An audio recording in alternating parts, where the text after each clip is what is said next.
What's up, students? This is your more and more unkempt professor, Ricky, and welcome back to the lab, away from the lab in this isolation situation. I hope you all are staying safe and staying clean. And in between this episode and last episode of Extra Credit, all I did was eat spaghetti, take a shower, and watch Tower of God, episode 3. Now, this episode finally made me realize how good this show is at stacking so much information very densely and packed together, but doesn't feel too unnatural in a 23-minute span. And, you know, I'm going to try to keep this in about 15 minutes because last time I just rambled and realized that if I were to go through point by point, it would end up as a 15-minute, more than 15 minutes. It ended up as like a half hour instead of 15 minutes. And I don't want to do that. I just kind of want to give my thoughts. But there are a couple things you want to hammer on in this one because we get not one but two tests in the same episode, kind of the same way we had in episode 2.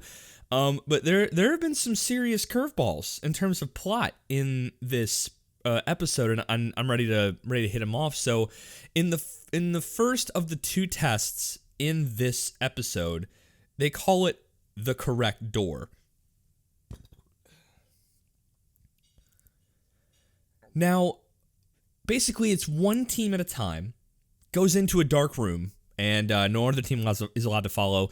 And when a team goes in there, when Team Bomb goes in there, for lack of a better term, they realize they come across a man, a blonde dude, and we saw his outline in the last episode talking about KHUN, and in a way that he kind of knew him.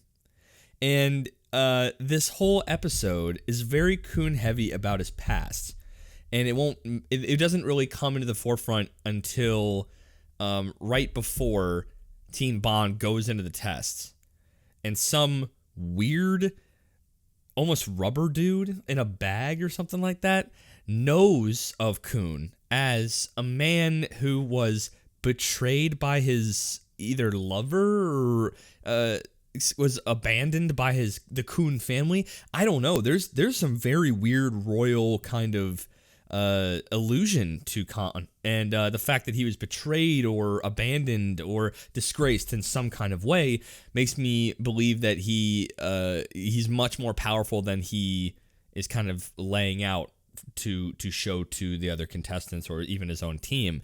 So this whole team goes in to this room, and you have 12 doors sprung up by a blonde guy named Han Sung-yu. Kind of very Chinese in that particular name, but I mean, this is from South Korea after all, so it could be Korean for all I care. He is told, hey, you and your team have to pick the right door within 10 minutes. But the hint that rubber guy gave outside was actually true. That all the teams that didn't complete it in 5 minutes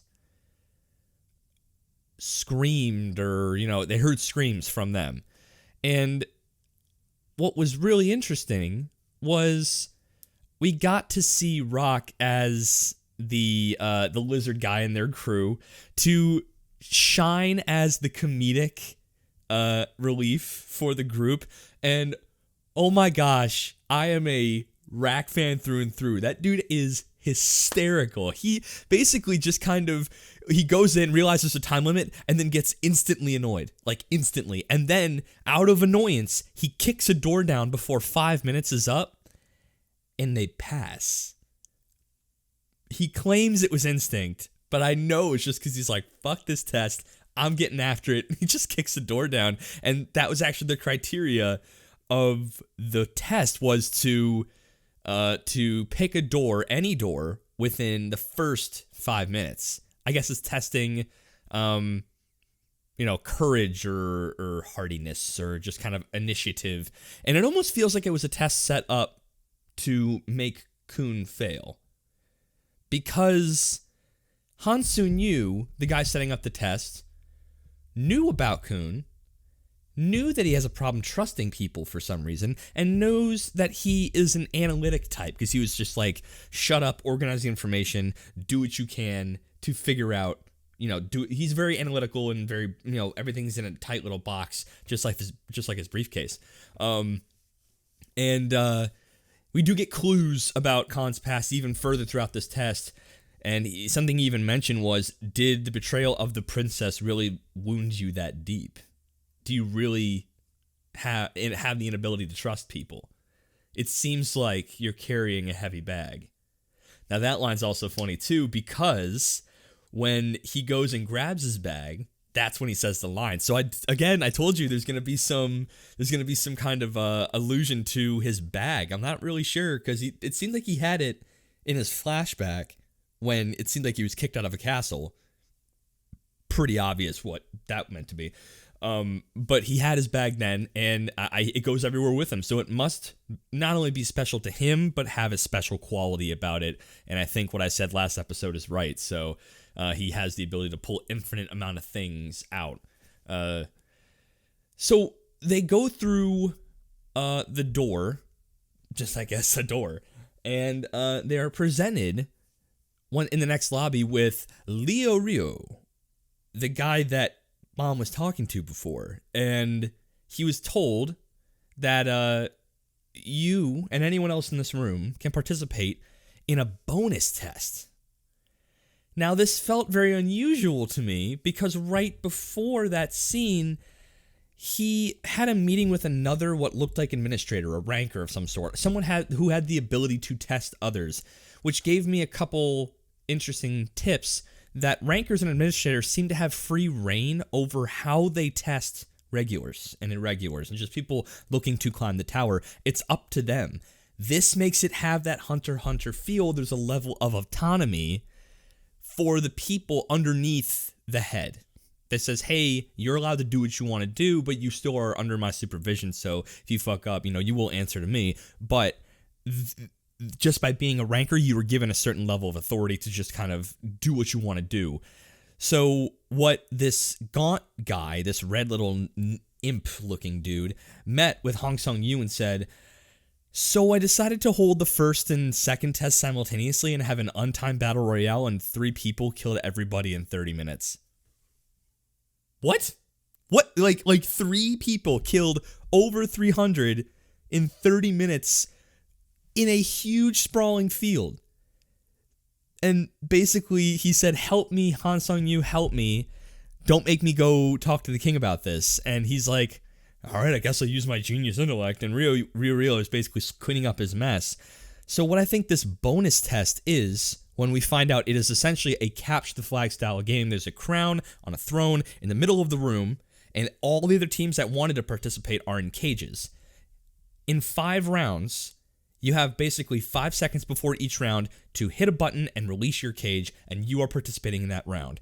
If you and your team can have somebody sit on the throne and you protect it for the end of the round, you go to the next round, and then everyone else who chooses to participate in the second round jumps in and tries to steal the crown from themselves. The people who are on the throne at the end of the 5th round win. So there's disadvantage for going early because you have to wear yourself out and make it 5 rounds. There's also disadvantage for going too late because you may never make it there. You may never actually get to do it. So it's kind of an interesting dynamic. So there's an obvious way to get the strongest teams of one group to try and knock out this irregular or this, aberrant, just this different team that doesn't fit anywhere. And they're like, we can't really have this. This is the product of some faulty testing. Or they might just be super powerful. And I mean, clearly they are. They slayed an entire scores and scores of people in 30 minutes. Basically Killua in the second Hunter exam. So this is an interesting development that happened near the end of the episode. And 2 teams go in first. We have Fish Girl, which is Ayanka, I think her name is, and Hats and the Shibu guy versus an unnamed team, which they're about to be whacked when they don't have a team. They don't have any people on the team worth mentioning. Basically, Ayanka does her work. She's the one with the whip with the 3-eyed mark on it, and it's clearly a powerful weapon that gets Rack all hot and bothered and wants to fight. But a very interesting thing happens at the end, and spoilers go watch this show, guys. It's really good. But spoilers. At the end of this episode, Ianka's sitting on the throne with the crown on her head and says, "Don't worry, I won't let anyone take it." And right before that, she uses a whip move on the top of the throne that basically makes a huge twister and blows everyone else back. And then you see the irregular team, the smallest person, has their hood blown back. And Bomb looks up, and you can clearly see it's Rachel, the girl from the first episode that went away and dissolved in Bomb's arms and says, "I'm going to the top of the tower." So, what the fuck? Like, that's an awesome twist, because you would have thunk that, he's in theory further ahead, and apparently she had just taken the first and second round simultaneously, but is there a weird time delineation? And there's like a time mix-up here? I can't quite tell, but all I do know is at the very end of the episode, they alluded that one of the members on this mystery team, this mystery strength and strong team, is Rachel, the chick that he might have to go up in combat against. So will we be able to see Rachel's combat skills? Is Rachel a badass? More at 11. But that's really it. I wanted to keep it short and tight because I didn't want to walk through every single step, but that's kind of the high level stuff. I am really excited for this show now. They have gone to a very interesting place where they are dropping bombs very quickly. It almost seems as if they aim, which I would love if this happened. They're aiming to have like a 12 or 13 tight, done shonen story. Oh man. I haven't had a good story like that in a long time. Like, all the shonen coming out are great. Do not get me wrong. We have Black Clover, My Hero Academia, but and I love the long form. I've been really loving Black Clover, even in the little fillers. But and My Hero, I'm still a fanboy of, and I can't stop it, even if it is getting a little weak here and there. I would say honestly, like, having a really nice one and done season shonen closed out, and it being a webtoon, that might be the case. Think of a small team working on a high production value webtoon, but not being a full-fledged studio.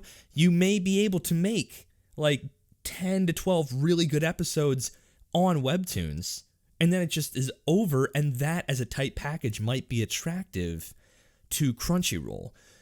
So this is already looking like, if they keep this as a tight 12, we could have, I don't want to say masterpiece too early, even if I just did, but I won't do it, because it's important to recognize they have all the pieces and the storylines for tight character stories, tight action, and the action scene in this episode was really, really good. Just the little one that was in there was really good.